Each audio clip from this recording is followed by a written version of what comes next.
But now we're going to kick it off with the dope dad himself, who has decided to make a grand entrance back from the depths of death.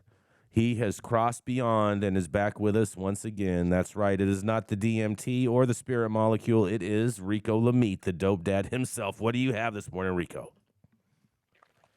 It is great to be back, Jason, man. Thank you. Thank you. I ain't 100% yet out of the woods, but definitely in a better place. And I want to thank everybody for the love that they sent out via DM, text, calls, hospital visits, and all that. I don't think I'd be back in the saddle today without all the positive love and energy sent by you guys. Appreciate that, for real.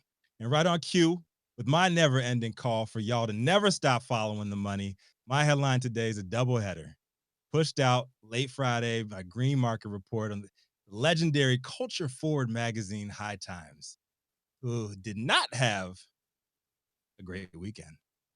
So first, the Securities and Exchange Commission, the SEC, finally officially filed a complaint against High Times CEO Adam Levin, alleging securities fraud. And immediately following the release of said complaint, it was announced a mere hours later that High Times Holding Corp would be settling said allegations with the SEC for an agreed to fine of $558,071.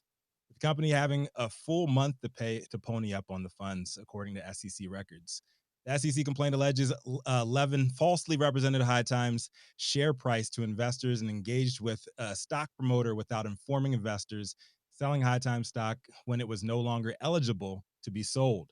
Per the report, Levin allegedly began working with William McCullough, who authored a newsletter called Palm Beach Ventures, specializing in stock picking advice. McCullough has pled guilty in other cases on stock promotion, and the SEC alleges that Levin paid a third party in order to conceal the payments to McCullough, effectively hiding said promotion. 2 days after signing a contract with McCullough and Palm Beach Ventures wrote an article promoting High Time stock as a buy rating. The SEC complaint complains that the newsletter falsely stated that there was no compensation for the pump, though filings show McCullough received $150,000 for his services in addition to entertainment expenses, which begs the question, what entertainment expenses may have been included with said package? Well, let me tell you. High Times and Levin expended approximately $100,000 in investor funds to entertain McCullough and his associates, including meals and bottle service at clubs, yacht rentals to host McCullough, the engagement of entertainers, and other such expenses. And it seems to have been money well spent. Between April 2020 and June 2020, High Times raised $6 million through the Palm Beach promotion. The initial High Times offering qualified the company to sell stock in a Reg A offering back in March 2018, permitting it to offer shares at $11 each. But the SEC says in June 2020, the company failed to update audited financial statements. Since the company didn't file these statements, it was no longer allowed to sell the stock at all. Despite from June 2020 through December 2022, High Times continued to offer and sell approximately $13 million in High Times securities. Furthermore, when High Times was qualified to sell said shares at $11 a share, the SEC alleges the Palm Beach Venture newsletter promoting falsely false prices of down to $1 each. The complaint reads, Levin falsely stated High Times had changed its share price from $11 per share to $1 per share. Palm Beach's promotional materials, as well as High Times investor website, falsely stated that investors were purchasing shares at $1 when they were not. In fact, High Times investors purchased and continue to hold all shares at $11 and more per share. The SEC has asked the court to make Levin pay a civil penalty and bar him, prohibiting him from acting as an officer or director of any issuer that has any class of securities, and gave High Times Holding Corp 30 days to pony up on the fine.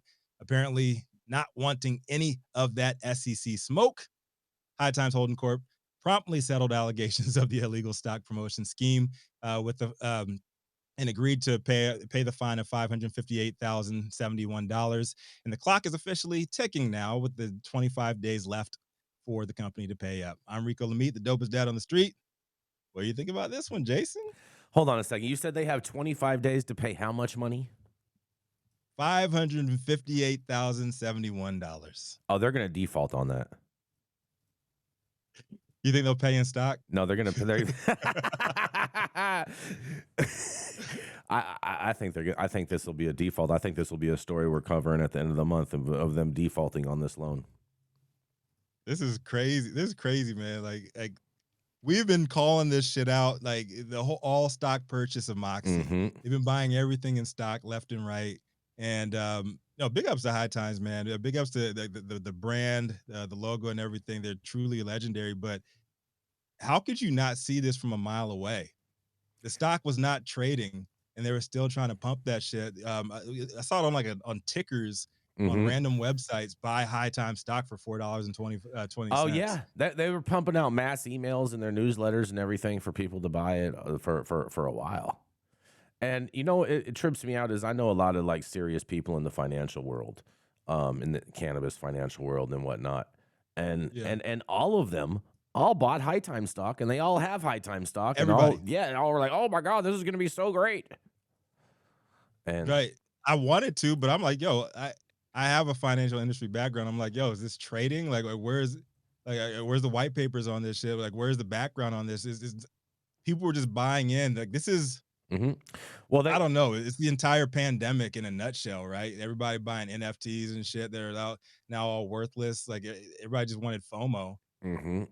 I mean, they had FOMO and they wanted to go up on. You really allowed to offer stock individually like that through ads? Because when I saw that was my thought was I don't think you're allowed to actually offer stock. You have to have the proper disclosures, right, which they did not. And you in the audience that you are pushing those ads out to, it has to be clear that whoever's pushing those ads gets paid for doing that.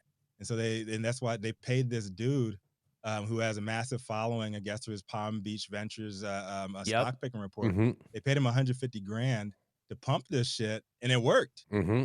It did. Off of that alone, they made $6 million. Mm-hmm. Palm Beach. So all these NFT pumpers, these the celebrities and everything, Taylor Swift including, the Lil Yachty, like all those folks that were like, oh, they got a slap on the wrist by the SEC. They all had to pony up like $100K plus. Mm-hmm. Is because they were promoting a security, and whoever like created that security did not tell the people buying it that these people are paid advertisers. You can't do that shit. I want to know in this story, like, I don't know, this is just my brain working here, is what happened on the yacht? Yeah. That's what I want to know. Like, you got $100,000 in entertainment. Like, damn, those had to be some like crazy ass parties. Yeah, you remember those Girls Gone Wild infomercials, right? Man, this is Adam Levin we're talking about. What happens in the ocean stays in the ocean. Adam, hit me. Listen, Adam, next time you guys hit the yacht, hit me, man. Me and Mandy will slide over there. Like, well, listen, it's all good. They had a slide. I'll buy some stock or whatever we got to do. They had a slide on. They did have a slide on the yacht. Hell yeah. Mm-hmm. Mm-hmm. What are your thoughts about this, Gretchen? You've been pretty quiet so far this morning.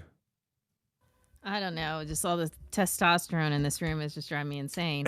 I can handle it though. I don't care. High Times has been a shit show since forever. This is no surprise. Mm-hmm. I mean, it's definitely not a surprise. I'm surprised. Actually, the only surprise is I'm surprised we're not covering this story last year. No, real talk, man. This has been every single time High Times like purchase another like major company and all stock deal. Mm-hmm. We're all over here like, yo, it's not even a trading stock. Like what's going on here? Why are people continuing to go into agreements? Yes. Oh man. On the other side of this shit, man, it's part of the game, man. You have finessers and motherfuckers get finessed. Mm-hmm. So, yeah. There's always true. A buyer, so you can't hate on the game. Don't hate the player, hate the game. That's for sure. But for real, like if I can get you to buy Monopoly money for real money, I mean, I'm not mad at you. Isn't like that? Why is Donald Trump still running for president? Because people are still voting for him. Isn't that like the people that like sell counterfeit money? They sell Monopoly money for real money. Yeah. Mm-hmm. Mm-hmm. I mean, this is just another example of how the cannabis industry can't grow up and transition into the mainstream world. This isn't even that. High Times was bought out by New York stock investors. High Times really ceased being, and I would say with the exception of some of the work that John Capetta, who's one of the editors, is doing in some of his articles, he's really aspiring to some grounded realness. But for the most part, High Times in the early or mid 2000s was bought by an investment group out of New York, and they really stopped presenting the culture at that point. That's when they started doing cannabis cups every 2 months, and basically if you out enough booths, you just kind of fit into the rotation for winning a cannabis cup, and they really devalued their presence. High Times of the 80s and the 90s was really valid and vital, and it was talking about Mark Emery's seed bank and Todd McCormick's struggle with disease and how cannabis was healing him, and Gary Webb talking about how the Bush family colluded with the Clintons to smuggle cane into Arkansas to give to Freeway Rick Ross to try to decimate black communities, or really in a successful attempt to decimate black communities and push black youth into mass incarceration through the unequal laws between powdered cocaine and crack. So there's a lot of really good work High Times was doing, and my hope is to see that returning. We've really been in kind of this nadir at the moment of this investment company buying High Times and really just trying to pump brand and a logo and a couple of words to make themselves money. Saint Germain, do you think really the downfall of High Times has been them stepping away from the culture? You think that otherwise it would be successful? I think the downfall of High Times was when they really just tried to monetize the brand through their cannabis cups, and when that investment group out of New York bought them. If you can go through to go to a library that has them, or go online and look at the quality of the articles. They used to talk. They were the first publication to be talking about Rick Doblin, founder of MAPS, the Multidisciplinary Association for Psychedelic Studies, is in the middle of getting MDMA prescription legal for psychotherapists to use in talk therapy, for PTSD for veterans and other people. Like, they were really, actually, they had their finger on the pulse, and they were talking about real issues for quite a long time. Full disclosure, I've written a few articles for High Times, but I agree with you, Saint. I think High Times was like really tapped into the culture. It was something that we all went to as growers and as consumers of cannabis throughout the 90s growing up. Like, it was the shit. And it sucked because in prison, I could not get any kind of weed or cannabis publications, and High Times was one of those things that I would, want to go to be able to show, like, some of the guys in the other states, some of the cultivars and stuff that we had. So nice. It does suck. It changed a lot. Listen, the people that were at High Times when I used to mess with them are not there anymore. It's a whole new group. I don't know them personally anymore, but hey, and to Gretchen's point real quick, Gretchen, no, I don't think they would be successful now. I don't think print magazine and that model that High Times had transitioned well. Now, they made a few moves that were different that kind of you could argue if they could be sustainable or not, but that whole model is just not sustainable anymore. Well, and I've worked with High Times, and I have written for High Times over the years. And I forget how many CEOs I've seen them go through, like 4 or 5 since I've dealt with them. It's insane. What year did you start working with them, Gretchen? It would have been probably 2015. Yeah, that's after the takeover. Yeah. Right. Yeah. And what was happening the was first CEO I worked with was David Cole, who was like from Sony or something. Yep. I think was where he came from. UTA. And Malcolm was still involved. Like, on the editorial side, they still had a bunch of the old school guys, and those two worlds were not getting along. It was all colliding and crumbling. Yeah. In the chat, they're talking about it. The early High Times when they were running the Cannabis Cup in Amsterdam, and the Cannabis Cup that they threw was legit and meant something. And Paul Krasner and Stephen Hager and other gentlemen that were really from the culture were running the magazine. Output was completely different, and in the moment where their readership lagged in that middle 2000 switchover of the internet and print falling, is when this investment group bought them out. Again, my hope is that the gentlemen like John Capetta and others can really push this magazine away.